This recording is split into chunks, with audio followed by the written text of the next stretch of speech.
boobu ñu dem di kat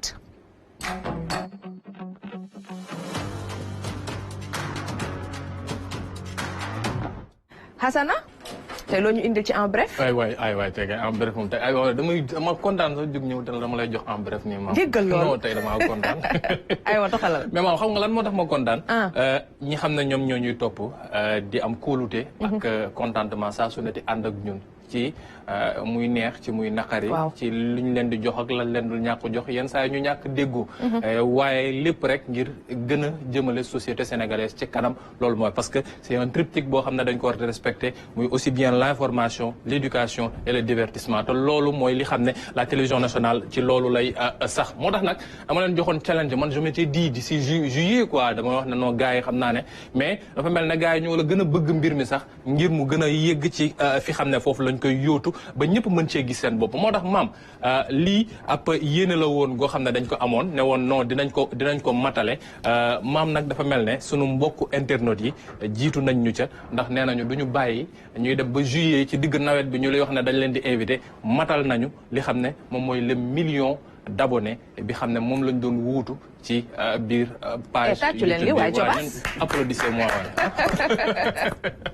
donc on est à 1 million d'abonnés 1 million de merci 1 million de jërëjëf 1 million de jaaraama 1 million d'encouragement 1 million de sas itam yi xam ne dañ koy teg ci suñu ndodd ngir chaque fois ñu leen di jox des contenus de qualité avec la bonne humeur avec le sérieux qu'on connaît à la RTS mais toujours avec ñi xam ne ñoom lañ ci àndal di leen sant bu baax di leen gërëm maam ci production yi xam ne dañ koy def Sagwa digital ci liggéey gi xam ne dañ koy def Souleymane Mboup mi xam ne moo nekk ca benn boor ba ci extrait yi xam ne dañ koy dagg ñu wax ñoom Seynabou Mbacké ñoom Yacine Anta Seck Ousmane Diallo je vais citer toute l'équipe pour que ñoom ñëpp ñu xam ne mbir mi seen mbira te ñoom ñëpp ñoom ñoo tax ba ñu yegg ci le million d'abonnés et je l'avais promis on va le faire le million ñim Khady Mbaye waaw Khady daa jël ay kii nag temps Khady borom Petit Palais maa ngi koy nuyu au passage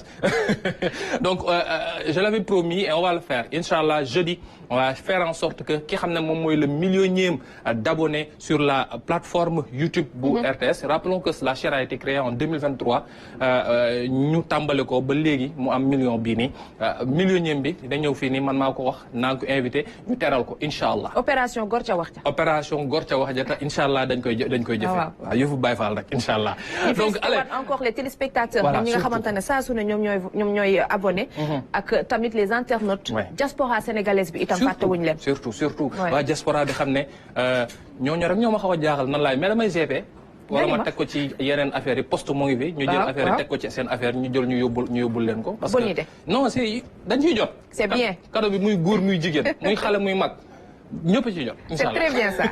doxalal alors maam ginnaaw le millionième d'abonnés bi xam ne am nañ ko sur la RTS via la chaîne YouTube on passe à autre chose bi xam ne moom fan yi andi naa bu waxtaan sur le réseau social X muy lu jëm ci mbirum entrepreneuriat dañ koy commencer ak le tweet bi xam ne Tonix Samb moom moo ko def un ami informaticien mu ni certaines personnes ayant fait de longues études parfois brillantes même parce que ay doctorat master et autres la ñuy am peinent à se lancer dans l'entrepreneuriat le pourquoi parce que ñoom peut-être ñoo gën a am xam-xam peut-être ñoom ñoo gën a jàng peut-être ñoom ñoo gën a xam les tips et tout mais chaque fois dañuy am problème pour dugg ci entrepreneuriat bi il a posé la question et a donné des débuts de réponse nee na l'école l'université puis la recherche inculque une logique de prudence looy wax da ngay xalaat ndax ni nga ko waxee noonu la ndax jub na ndax amul ay gëdëng-dëng d'exactitude da ngay wut lu jub chaque fois et de validation préalable def sa business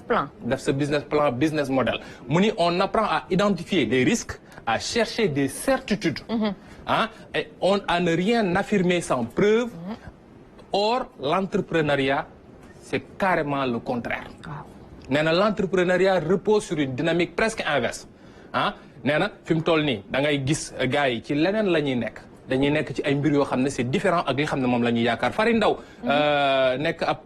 nit koo xam ne ràññee nañ ko fi par rapport à ses écrits par rapport aussi ak lu jëm ci mbirum hydrocarbures yi xam ne da ciy wax lu bëri moom nee na ak ay dëgg entrepreneuriat ak musique ak politique ñooy yem ay art la da nga war a gisee àdduna ak ay possibilités nee na ay possibilités yoo xam ne moom nga war a gis fu ko ñeneen ñi te gisee maanaam ak fu ko ñeneen ñi dul gisee fi nit ñi di gis maam sol noir blanc yow gisal ci maam noir blanc bii nii tissu bi fan la ko war a mën a jëlee fan la war a mën a amee benn mbir boo xam ne dinaa ko ci yokkal pins bu ma ko ci defal wala leen boo xam ne pour nga ñëw mën a waxtaan ak nit ki ba convaincre pour jaay ko daa ko maanaam être un créateur think out of the box. C'est très important sortir du cadre pour mën a xalaat c'est ça l'entrepreneuriat te loolu nag dana amul benn école fu ñu la koy jàngale. mooy dégg-dégg. mooy dégg-dégg da ngay dégg am ko wala doo ko am. nga xam waaj dox da ngay dégg daaj. da ngay dégg daaj Hope 14 Abdou moom ne ko quelle vérité l'un des plus grands freins à l'entrepreneuriat est le cerveau. xalaat bu bëri. et toog te wax ne non est-ce que su ma dugalee téeméer danaa ci am 1000 francs fii ak weer wi te dee est-ce que 1000 francs yi su ma ko jëlee bëgg ko investiraat ndax dinaa ci génn des trucs de genre risque boobu noonu nee na cerveau bi bon mooy nekk le premier frein par rapport à l'entrepreneuriat le souci du détail de la maîtrise enferme beaucoup de gens dans le statu quo ndax da ngay bëgg maîtriser lépp et alors en entrepreneuriat on maîtrise pas vraiment tout Multiface ne ko l'entrepreneuriat pour moi c'est avoir le culte de l'initiative ñamee dugg ci dara fu kenn gisul dara nga ne non dafa fay dugg saako ngooñ kenn xalaatu koo jaay nga ne non bàyyil ma dem dugg ci biir Tamba dem wuti jëfa ay saako yu dul jeex ngooñ ñëw ne dama koy jaay te xalaat ne tabaski dina ñëw mën na am benn gain boo xam ne di nga ko am en plus et Gora lui c'est un homme qui est sur les réseaux mais qui apprend Gora Barham Gora Barham moom mooy jubbanti gars yi par rapport ak anglais sur les réseaux ah en 2011 seen coach notre coach nous disait qu'il faut 50% d'intelligence plus 50% de courage pour bien avancer maanaam da ngay am fit bi waaye itam nga am intelligence bi xam ne da nga koy am intelligence économique 100% d'intelligence pas d'engagement ndax da ngay gars yi da nga may teg xel 100% de courage tu vas te casser la tête parce que itam da ngay wax ne non fii par la force naa fi mën a jaar après nga gisee leneen loo xam ne bàyyi woo ko xel et ça colle bien avec la religion le résultat ne dépend pas de nous tawakkul et c'est très vrai lépp ci loxo yàlla la yor pour li xam ne moom moo ciy topp et notre Ahmadou li dit il faut aussi accepter que le business est une forme d'activité à part entière avec son domaine de connaissance et d'expertise propre le plus souvent fondé sur l'expérience et une vision spécifique des choses c'est pas parce qu'on a bac plus X qu'on est bon businessman et ça ce sont des choses yoo xam ne war nañ ko xam suñu kilifa gii di sëriñ bu nekk fii ca Kaolack jàppar naa jàngal ñu bëri déggul woon français jàngul woon yéen ci daara la jógee mais léegi suñuy wax businessman ci Sénégal voire même ci Afrique dañ ko mën nañ ko ci tudd et ça sont des trucs Bocar Samba Dièye suñu papa Bocar Samba Dièye jamonoy Senghor ba léegi moo ngi fii importation de riz ku koy wax moom ngay xalaat et bien d'autres bawol yoo xam ne ñoo ngi fii nii mën nañu wax ne yenn saa yi économie Sénégal su gars yi xawee loof suñu demee ci ñoom mën nañu jox te defuñu business plan non mën nañu jox dara ay businessman dëgg lañu maam lii moom jobaasa ko moom dama koy bàyyil ba après ndax lii ab gan la goo xam ne dañ ko jëlee fële ca Kaffrine mais maam en bref daal lii moom mooy li xam ne moom la ñu andi woon tey pour partager ko ak sunu mbokku internet mais aussi les amis téléspectateurs yi xam ne ñoo ñuy topp mais démb caxoon naa gars yi waaw caxoon naa gars yi waa Kaolack ñoo jàpp mbir mi résultat bi wadd na waa Kaolack wadd na message bi dugg na kii kan la bi ñu joxe woon démb il s'appelle Ibrahima Seydou Ndaw ñu gën ko xam ci turu Jaraaf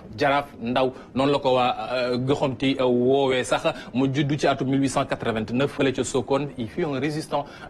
face à l'injustice coloniale nekk un cofondateur du bloc démocratique sénégalais et mentor politique de ki xam ne moom mooy le premier président de la République du Sénégal muy Senghor ñoom ñooñu xam ne mën nañ wax ne ñi leen doon pistonné doon leen jàppale ci ñooñu la bokk nekk na koo xam ne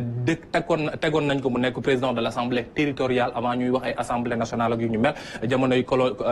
colonisation il a marqué l'histoire de par son intégrité parce que ba mbirum politique taxawee ba yenn yu bëri dem am na jamono joo xam ne daa delluwaat dëkkam gi xam ne foofu la bàyyeekoo ngir nekk ca tool ya ngir mën a jaamu yàlla waaye itam def li muy def ndax peut-être il se retrouver plus par rapport ak li xam ne moom mooy politique son courage et son combat pour les faibles nekk yoo xam ne nit yi remarqué nañ ko bu baax a baax victime d'un accident et poursuivi ses actions depuis son lit il mourut en 1969 c'est-à-dire 9 ans juste après ba ñu moomee suñu bopp oublié par ceux qui l'avaient aidé parce que ñu bëri jàpp nañ ne moom mi di Jaraaf Ndaw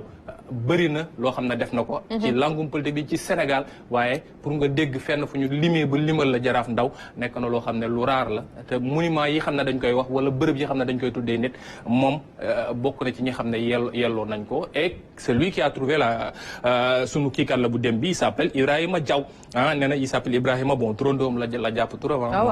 dafa mel ne am na conflit d'intérêt ba pare Kaolack la jógee Kaolack la jógee y a conflit d'intérêt waaw Sokone soriwul non soriantoo ñu et il a donné la bonne réponse. Donc Ibrahima Diaw, ñu félicité ko au passage. Donc Ibrahima Diaw qui a retrouvé suñu kii kan la bu démb kii kan la bu tay bi nag comme que suñu gan taskatu xibaar la. gars yi neen nañ bàyyi di wax tabas taskatu xibaar nañuy wax sàbbalkat. wala fi neen loolu la ñuy wax sàbbal. waaw sàbbalkat la moo tax nag tey ki ñu andi kii kan la bi itam ab jigéen la boo xam ne. ci histoire u Sénégal suñuy wax ci mbirum presse am na ci wàll. ndax bokk na ci ñi xam ne am na ab rajo boo xam ne jamono jooju amaguñu woon indépendance en tant que tel parce que boobu ñoo ngi doon wax rajo yoo xam ne daa am boole woon fédération du Mali maanaam jamono ja Sénégal ak Mali jamono jooju moom mooy ki jiite woon rajo boobee. nekk itam femme boo xam ne am na diplôme boo xam ne su ñuy wax Sénégal ci ñi ko fi njëkk am moom moo ko njëkk am. diplôme ban. ah du ma wax diplôme bi su ma waxee diplôme bi gars yi dañuy dem def recherche diplôme bi rek génne. day yomb ah am na itam ab bërëb boo xam ne bërëb bu ñëpp ràññee la fii ci biir Ndakaaru mën naa ko wax Sénégal sax peut-être de manière plus vaste fii la nekk ci biir capitale bi te moom lañ ko tuddee turam. lan la stade la théâtre la. non du stade du théâtre ab xeetu bërëb la boo xam ne daal nit yi mën nañ fa dem ci xooli ji taarix. mën nañ fa dem ci xooli ji histoire bu spécifique nag. waaw moom soo leen demee ci foofu bërëb boobu moom lañ ko tuddee moom mooy suñu caxu tay bi kii kan la. daa mel ne xam naa kan la daa mel ne xam naa kan la.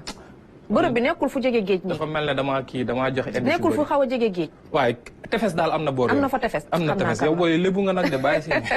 xam naa kan la. mais bon maam lii mooy suñu kii kan la bu tay bi ma jox ko internet yi bàyyi leen ñu fekk suñu ci suñu plateforme yi rek fuñ ci ñëw incha allah dinañ fa fekkante ñu waxtaan ak ñoom en attendant suñu gan bi di yegg si ci plateforme. xanaa nga fàttali leen hashtag bi rek. hashtag bi ku ko fàtte maam naa la dóor nag. maam non à la violence. non dóor bi mooy le public est notre raison d'être. dóor bi mooy da ngay ñëw envoyé ko message ne ko ñuy saay doo kii. waaw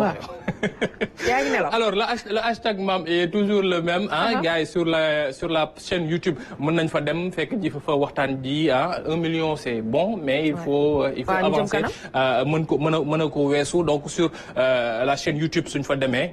ci direct bi rek mën ngeen def hashtag bi Jazz SALIMT